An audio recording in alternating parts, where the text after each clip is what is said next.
Hello to Mark. Uh, Amidst this darkness that we have been living in the last 3 years, there is a glimpse of hope for action that is has been born, and the Green Party, as usual,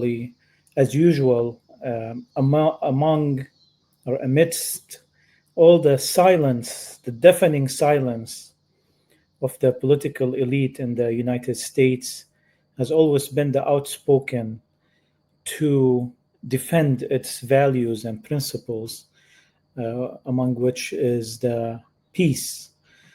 And um, Mark, who is an active member of the Green Party, of the nascent Arab American, Muslim American caucus, and also he's the treasurer of the Green Party, and he's an active whether he has positions or not. He jumped on it and created a coalition under the name of Lifeline for Palestine, and I will leave him to speak more about that. But before I get to him, silence in the face of genocide is not the absence of noise, it is the loudest calamity of our time. For 3 years, the world has watched Gaza smolder, its sky blackened by bombs, the streets turned into graveyards. Today, statistics claim as many as 680,000 deaths. The calamity of silence is not neutral, it is complicit. Each unspoken word becomes mortar in the wall of occupation. Each averted gaze, another nail in the coffin of a child whose only crime was being born Palestinian. The silence has not been accidental, it has been deliberate, structured, polished by diplomats who speak of security while blood runs through the alleyways of Rafah and Khan Yunis. The Green Party, however, has been one of the rare political forces in the United States that has refused to drown in the silence. From its inception, it recognized the settler colonial project of Israel as a machinery of ethnic cleansing, fueled and sustained not only by its own ambitions, but by the endless flow of American tax dollars. Billions that could build schools in Detroit or hospitals in the places most needed in the United States are instead transformed into missiles raining on Gaza's children. The Green Party's historical stance has been a lantern in this darkness, to name settler colonialism where others call it democracy, to call genocide by its true name when others hide behind euphemisms of conflict.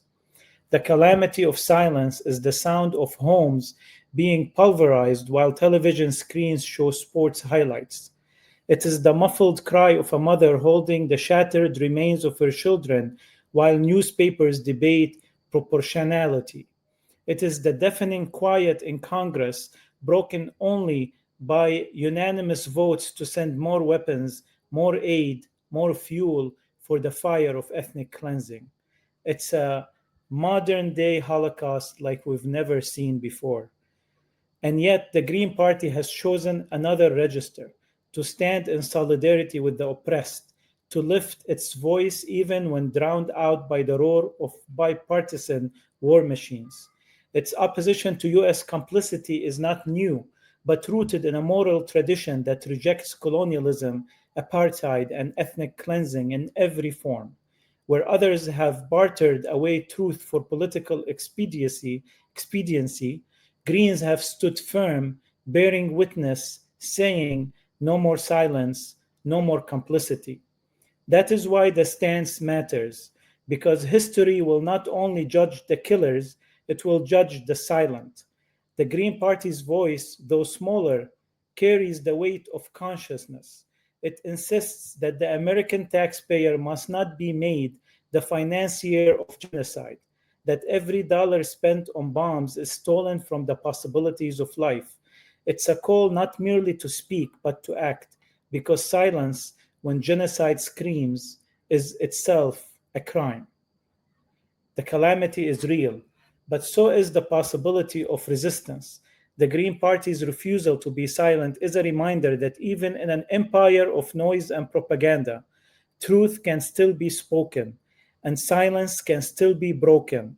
This is a moral option for all Americans, and they cannot hide behind their fingers pretending that they don't know about it. Before we got to this episode, I was hearing some news on NPR, and I heard that Bill Gates Foundation is donating or dedicating $1 billion to cure diseases in the world. That's a noble act.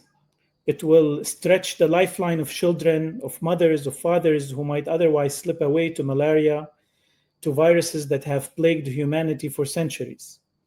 Yet the arithmetic of compassion falters when we look to Gaza. 680,000 lives erased, not by nature's cruelty, by the machinery of war, sanctioned silence, and political cowardice. I don't understand the irony over here. I don't understand how the reporter doesn't laugh.